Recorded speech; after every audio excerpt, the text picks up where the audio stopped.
ask you to drop us a like and subscribe. And if you were lucky enough to see Monday's podcast about Kairos Prison Ministry with Steve Kotyk, I have him back. And there's a few more things that we missed out on that when you told me, I said, we've got to talk more about that. So, Steve, take it away. Thank you. Appreciate it very much, Marsha. One of the things I recognized in my walk over the years is that, being engaged and being involved in a church body is extremely important. But being involved with other men for a purpose, a ministry purpose, outside of the four walls of the church is even more important to growing and maturing in my walk. And being around other men, where iron sharpens iron, has been very impactful in my life. So when I stepped into Kairos, I had this, obviously visions of grandeur, which is, a confession. Sometimes, pride gets its best of all of us at times, thinking, oh, great, God, I'm going to be with God and he's going to do mighty things. And I get to have all the experience of witnessing all that, which has happened.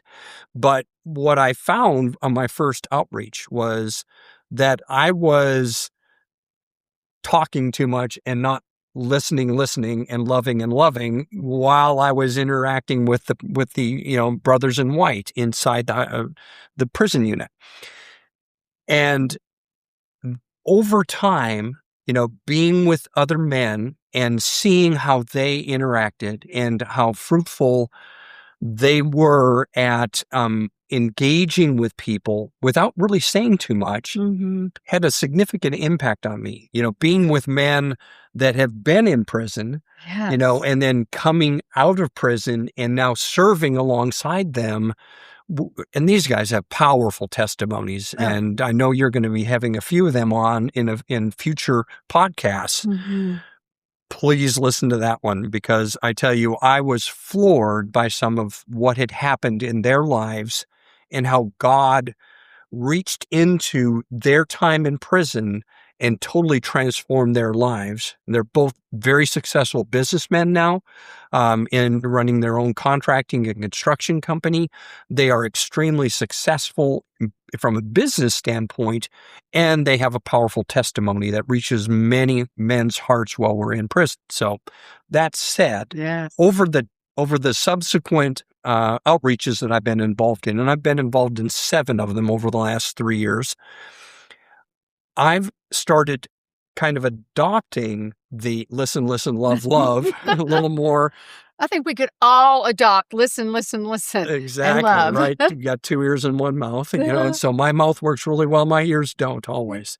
So in Kairos number 35, I was at a table, and I had, this is a situation where we had the 3 volunteers that were serving, and we had 6 inmates. Well, I had one guy on my left who was running away from his calling, and he was I didn't know this, almost the first to say that he was doing that, but I didn't know that going into this. And I had another one on my left who was an enforcer for the Bandito gang. And so, and it probably has a lot of relationships in that. And I had other men, who, were just really brought together sovereignly. I find out later on, sovereignly. I, went through my listen, love. It was interesting what God starts talking to you about when you're not talking. And like, for example, the guy on my left, he interacted with me just briefly. And this word pops into my head, pastor. And I go, and then it was like, okay. And I just wrote it down. I just wrote it down in my notebook. And later on, this becomes significant. And for the guy that was the bandito, he, gave me a word for him.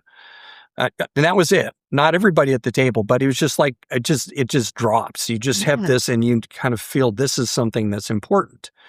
Well, I find out later that the guy that's sitting on my right, who both his parents are pastors, and he was, a youth pastor in his church, and he realized that there's so much responsibility of being a pastor and a teacher that he did not want to have in his life, that he literally ran away from it and rebelled and went as far away as he could. Yes. Thus ending up at the, Hutchins unit. He ran pretty far. Yeah.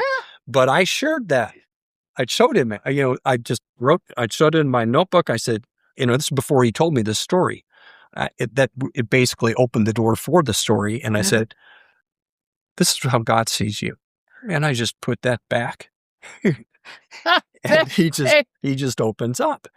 And, so I'm in the place where I'm listening and I'm hearing things now, not only from the men, but I'm hearing it from the Holy Spirit. And in the weekend, we purposely break out, and put each family, we have 7 tables, each with a family name: Matthew, Mark, Luke, John, Peter, Paul.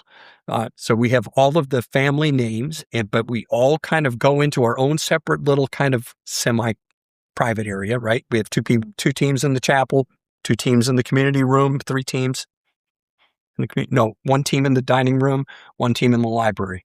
So we break out all 7 tables, and we're in our time. And all of the participants had written down prayer requests ahead of time. We had kind of set the stage for it, and we're going to pray. We have a cross that we hand across to each one. I hand it to the pastor first, and I said, I want you to start us out. And he starts us out, and he starts praying, and I just start feeling chills.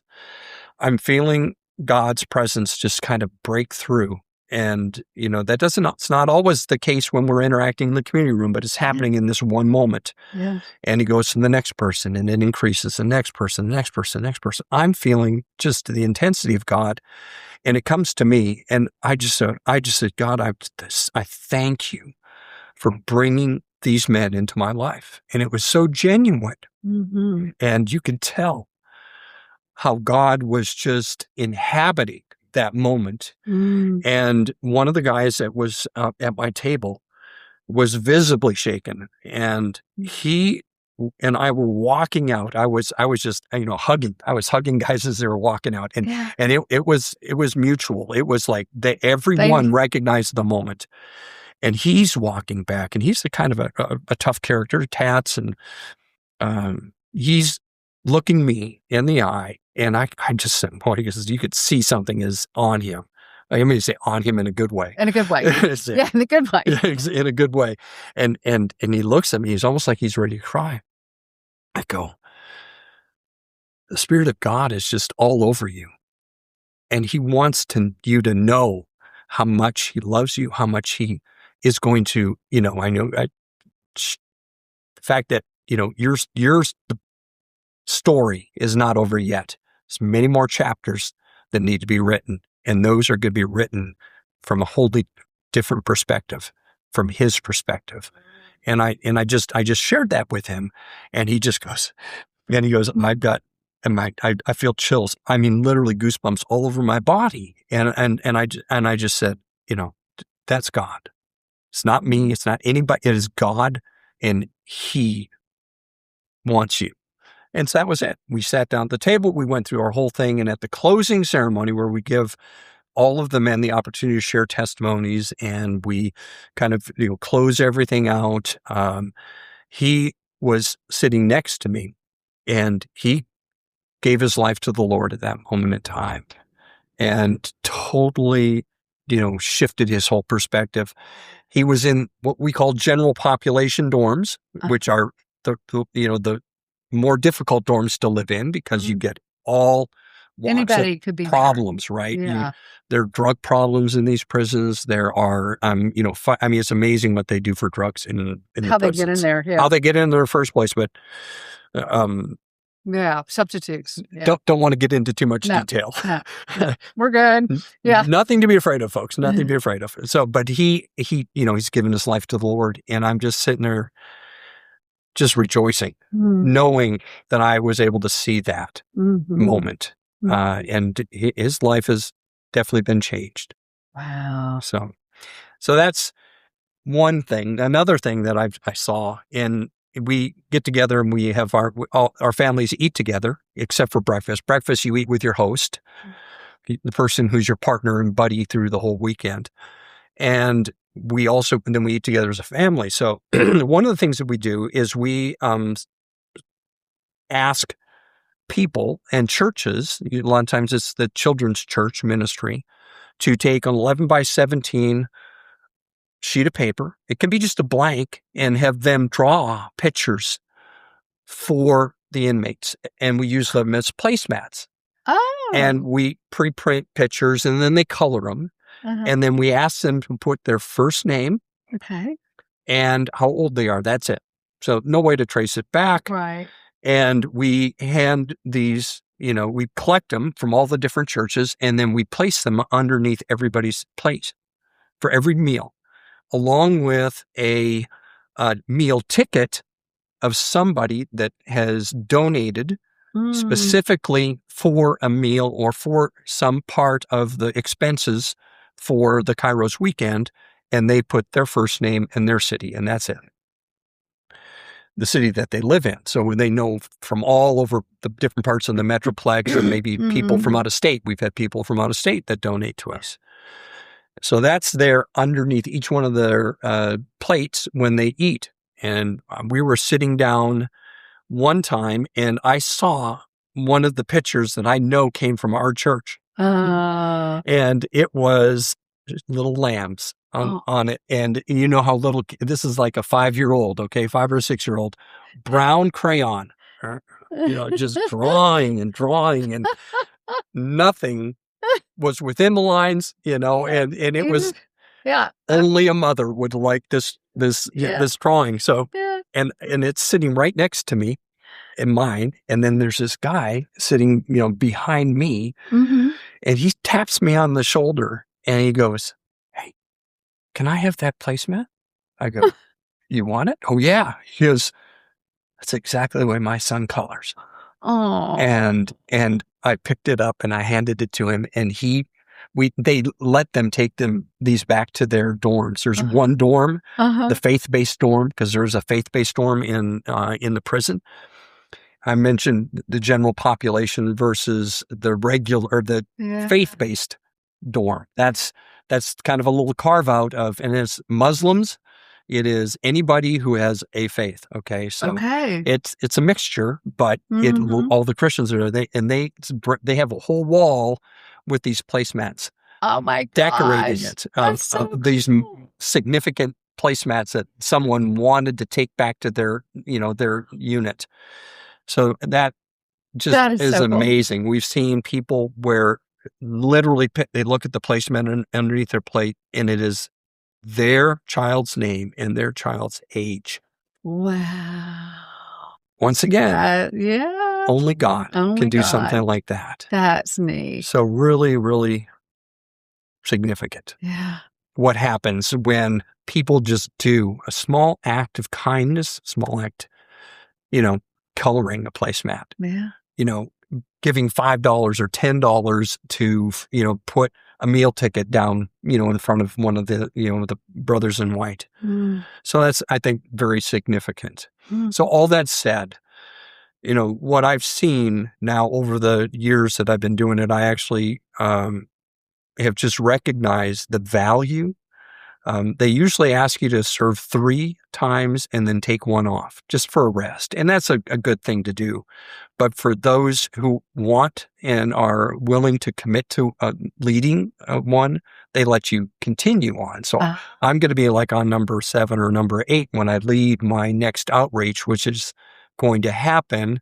We actually start training on June 6th. Wow. And we are going to do our outreach August 20th through the 23rd. At Hutchins. So neat. It is. It really is. Now, it's a big responsibility, but one of the things God showed me was when I was walking down the alley, like I'd mentioned on the Monday podcast, I saw the shift that's happening in that institution. And I'm whatever it requires, it's all worth it. That's it's been just as much a blessing to you as to them. Yes, it's changed my life. Yeah, and the lives you guys have changed. Melts my heart. Yeah, so cool. Thank you for all you do. Well, and how can people? Let's remind them again. Find out more about it. Yeah, or all God is doing. What about all God's doing? Amen. Because it's like Yes. we're just there as a tool. It's another talk we have in our Kairos meetings. But your question was how to find out about Kairos. So once again, it's the Hutchins website is Kairos, which is Kairos, which you probably will have on the podcast. Hutchins HUTCHINS-unit.org. Okay. And you can send an email to our admin on that page. And you can also, I think my email is also on that page if you want to participate in any way on our next outreach. We'd love to have your help. We'd love for you to come alongside us because it's bringing together the body of Christ to serve, in this unit that makes all the difference in the world for a lot of people. A lot of families are impacted because of this. Awesome. A lot of families. Yes. A lot of families. All right. If you didn't watch it, you better go back to Monday's podcast and check it out. It was pretty amazing. And while you're doing that, like and subscribe, and we'll see you for the next one.